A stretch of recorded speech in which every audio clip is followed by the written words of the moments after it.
خواتین و حضرات، نارسسسٹک ایبیوز کے بعد جب آپ خاموش ہو جاتے ہیں تو ایک خود پسند انسان یا نارسسسٹ کیسے آپ کو رد عمل دیتا ہے؟ آپ کی خاموشی اس کے ذہن کو کن نفسیاتی مسائل سے دوچار کرتی ہے؟ یہ ہمارا آج کا موضوع ہے۔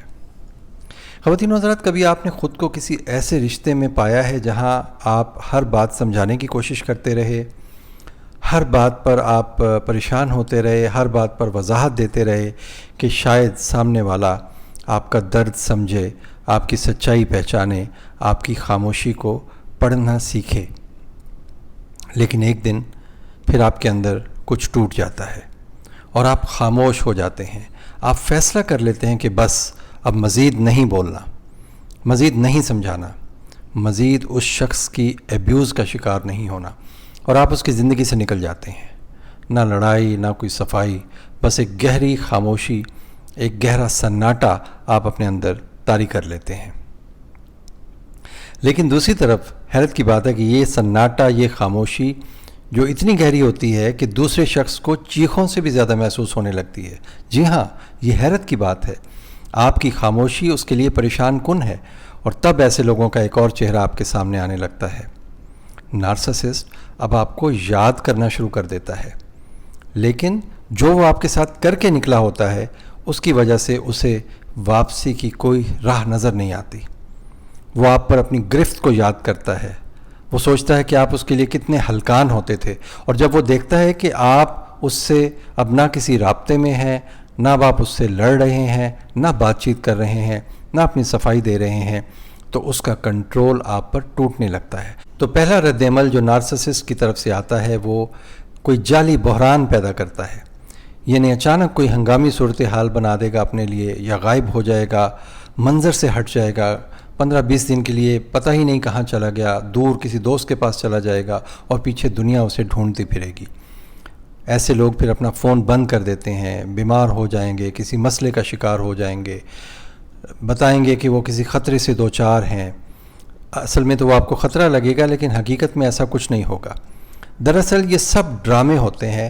نارسسسٹ آپ کی توجہ حاصل کرنے کے لیے اس طرح کی حرکتیں کرتے ہیں، اور صرف اس لیے کہ آپ دوبارہ ان سے بات کریں، اپنی خاموشی توڑ دیں۔ یہ خاموشی جو ان لوگوں کو اندر سے کاٹتی ہے، تو آپ پھر بھی خاموش رہتے ہیں۔ اب دوسرا رد عمل یہ آتا ہے کہ وہ لوگوں کو آپ کے خلاف کرنا شروع کر دیتے ہیں۔ اب وہ کہانی کا رخ موڑنے کی کوشش کرتے ہیں۔ اپنے آپ کو مظلوم بنا کے پیش کرنا تو ہمیشہ سے ان کا وتیرہ رہا ہے، لیکن اب وہ زیادہ زور و شور سے یہ یقینی بناتے ہیں کہ دنیا سمجھے کہ آپ ظالم ہیں اور وہ مظلوم ہے۔ وہ سارا الزام اور غلطی آپ کے سر پہ تھوپ دیں گے۔ آپ اس پر بھی خاموش رہتے ہیں، اور نارسسسٹ کو جو آکسیجن چاہیے ہوتی ہے نا، توجہ کی، وہ جب نہیں ملتی تو اپنی اسٹریٹجی چینج کرتے ہیں۔ اب وہ تیسرے رد عمل پہ آ جاتے ہیں۔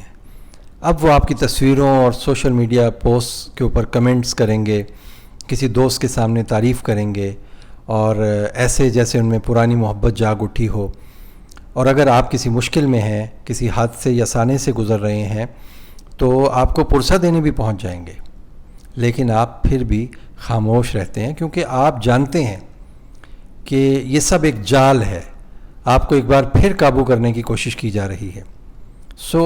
جب آپ انہیں اگنور کرتے ہیں اور چپ سادے رکھتے ہیں، تو اب وہ چوتھے رد عمل پر آتے ہیں۔ انہیں اب تنہائی میں اپنے اوپر غصہ آنے لگتا ہے۔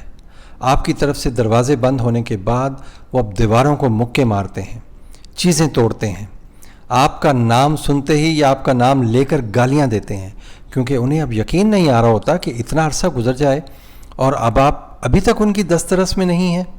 آپ کو تو واپس آ جانا چاہیے تھا، آپ کو تو منتیں کرنی چاہیے تھی، لیکن آپ سب جو امپیتھ ہیں، اگر آپ نے یہ سب کچھ جھیلا ہے، اور اگر آپ نے بھی خاموشی میں طاقت تلاش کر لی ہے، تو جان لیجئے یہ خاموشی آپ کی کمزوری نہیں ہے، بلکہ یہ آزادی ہے، یہ آپ کی طاقت ہے۔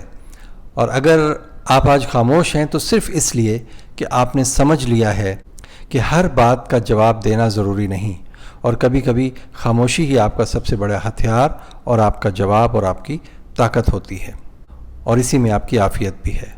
اگر آپ خاموشی کا راز جان چکے ہیں تو کمنٹس میں مجھے بتائیں کہ خاموشی آپ کی بھی طاقت ہے، اور آپ نے جب یہ طریقہ اپنایا تو اس کے نتائج کیا رہے۔ میرا نام ڈاکٹر سہیل احمد ہے. مجھے اپنی دعاؤں میں ہمیشہ یاد رکھیے گا.